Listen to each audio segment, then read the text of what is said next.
I got an idea. Let's sculpt an elephant. I got some super Sculpey. I got some more super Sculpey. And I got some of these eyes, which I thought might be... I'm going to try this out. These pre-made. I'm not going to use these for an elephant's eyes, but they're like the eyes that go for like teddy bears and stuff. I figured, you know, you could put them in there and just like see them put them in the clay and see how they work out. I'll try them out in the oven. Probably won't melt because I bake my clay real slow, or at a real low temperature. But anyways, let's start making an elephant.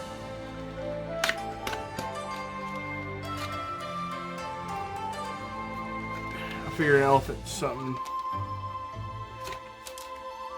easy, interesting. They definitely changed the packaging on these. Used to be open them from the top, so that's different.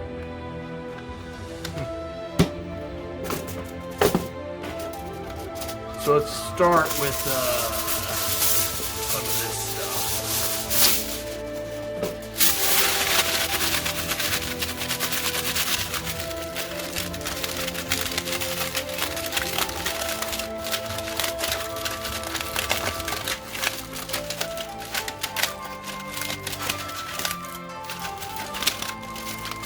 So what I'm gonna do is try to make, you know, like a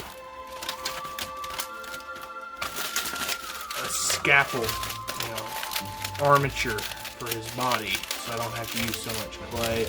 And it gives it something, you know, some reinforcement.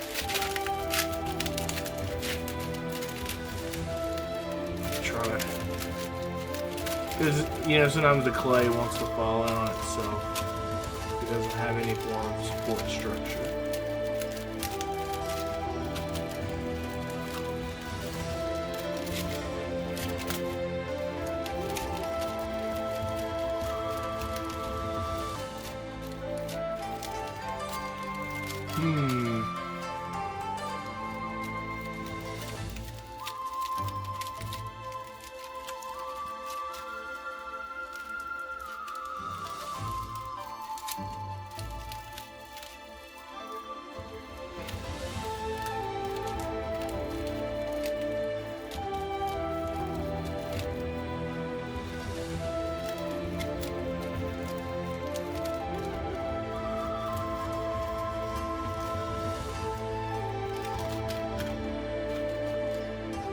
There she be. Let's try to get. I'm gonna try to get his legs evened out. You know.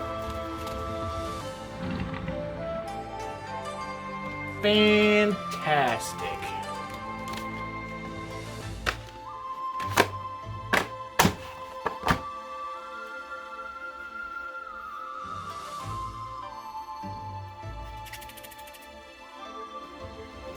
What's nice here about this stuff,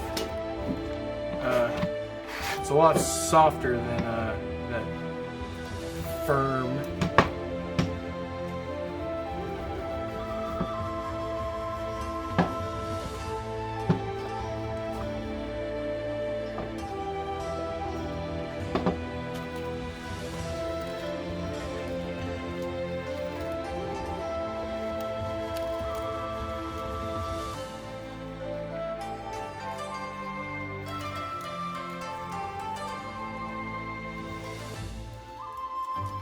Like a pig in a blanket.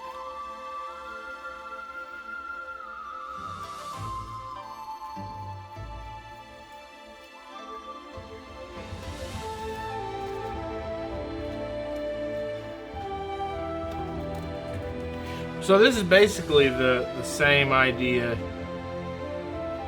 for any animal. Like if it walks on all fours, you kind of want to do the same thing, you know.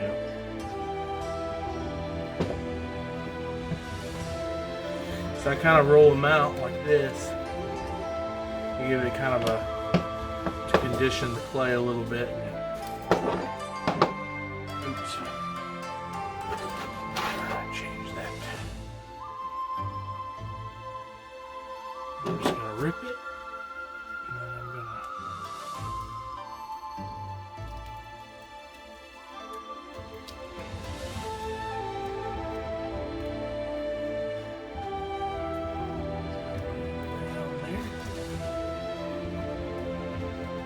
wrapping pasta.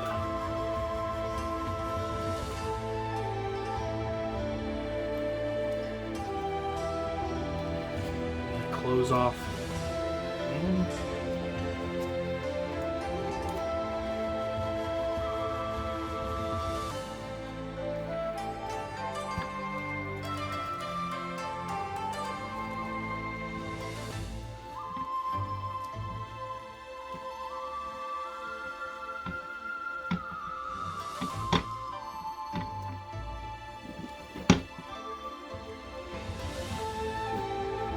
my tortoise is over there making a ruckus. Old Jebediah is over there moving around his enclosure. He's very noisy. He won't tell you how noisy tortoises are. They're very noisy.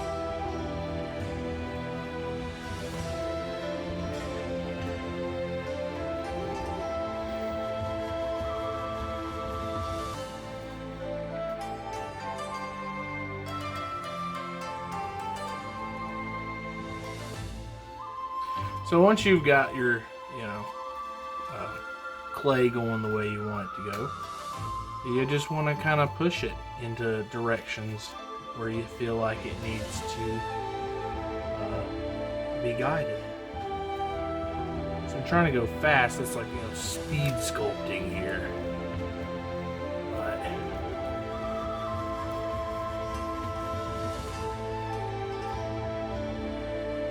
So don't ever be worried about if it's too thick in an area. You can just kind of just smear it with your thumb, or your fingers. Just keep moving it away from where you want it to go away from, and slowly build up in other areas.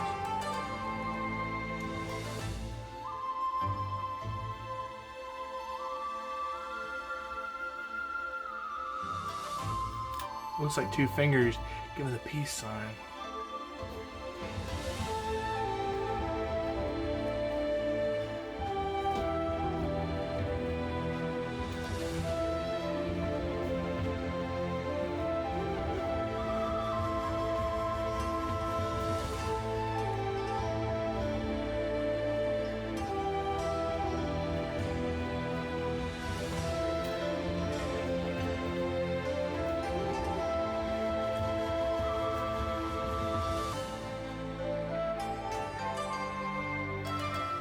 And the same works for if you need areas to be fatter. You just can add clay and then smooth it out, and you will get, you can add fat to areas that need to be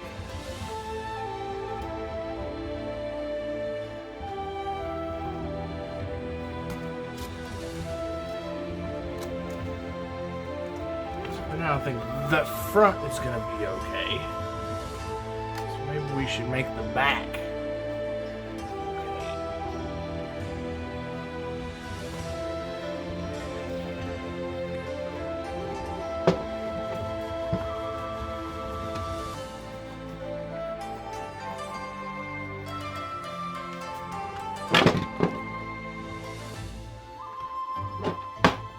Double down on that one.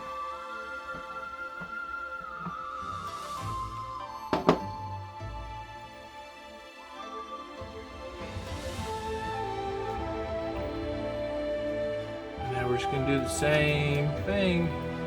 Wrap our legs.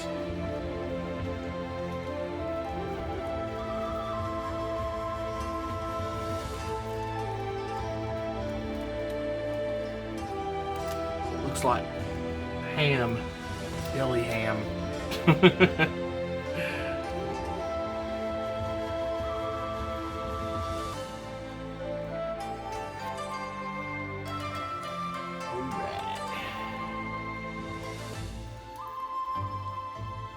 And right now, you don't need to worry too much about, like I said, worrying about where all the, fat is. Because you'll be able to add areas and remove areas as needed.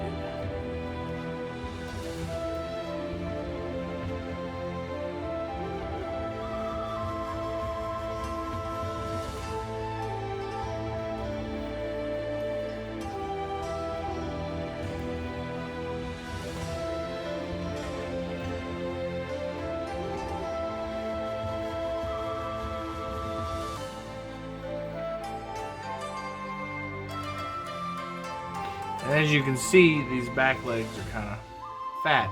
But you can see how the front ones have kind of worked their way to be a little bit more proportionate.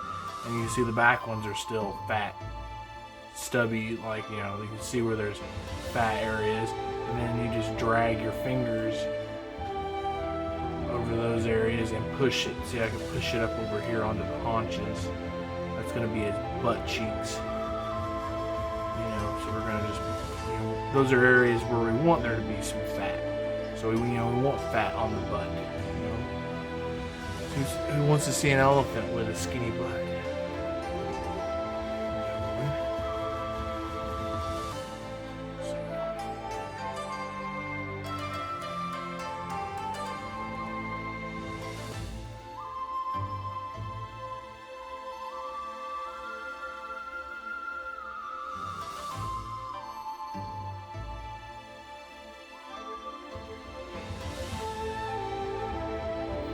But anyways, you get the gist of it. So I'm going to cut here so I can jam some tunes, because YouTube won't let me listen to music and sculpt. Be right back.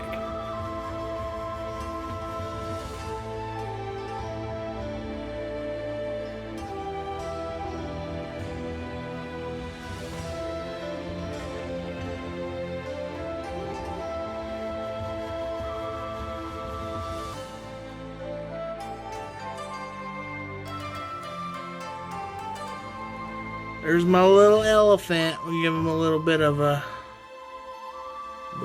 of his ears.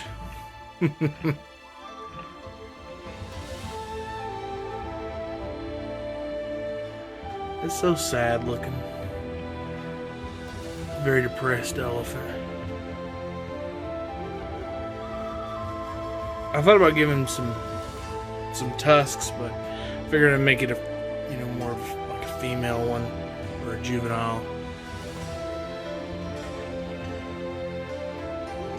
But it wouldn't have been difficult. I probably would have pre-baked the tusks so they were, hard, and then just add a little bit of clay on either side of his snout or his trunk and have him stick out. But let's throw him in the oven and then we'll throw some paint on him. Well, he's fresh out of the oven and looking pretty cool. There's I see a crack that occurred, so let's see what I can do to figure that out. I don't get a lot of them that crack, so it's odd. I rarely ever have especially a smaller sculpture like this, have a crack. It's right along that line. So kind of bums me out, but should be able to fill it in. Maybe some glue and try to get it nice and smooth and match the surface before I paint it. But so far, I'm pretty happy with this elephant. He looks pretty cool.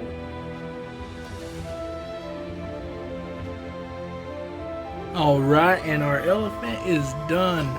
Check him out.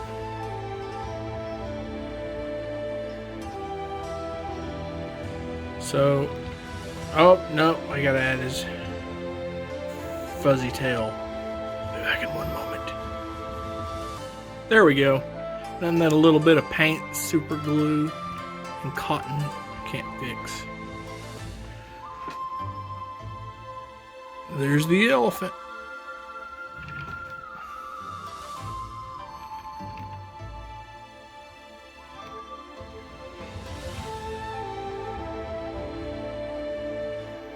So I'm pretty happy with how he turned out. It's looking cool. I hit him with some just gray all over, and then I dry brushed in some lighter gray to give him a kind of like a dusty, dirty look. Still has that that crack running down the back of him, which it's nothing major. It's just it's always going to be there. I didn't really have anything to fully patch it, so it's not a deal breaker. I still think it looks pretty good the way he is. And it gives him character. It lets you know he's handmade, you know. Sometimes you can get too perfect and it takes away the handmade aspect of it, you know. Because if you get too good, then it just looks machine made.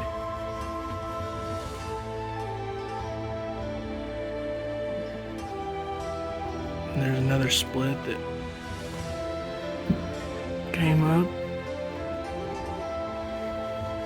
But now he's mounted to this base, so it makes him easier, and I just put some rocks and stuff and a little bit of that artificial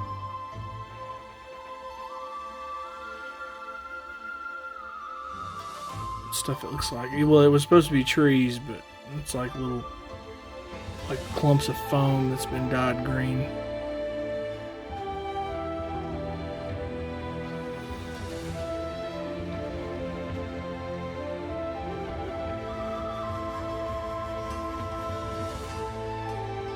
But anyways, if you like the video, subscribe, you know, or like it, you know, and I'm gonna make more stuff, so check out my other videos on my channel.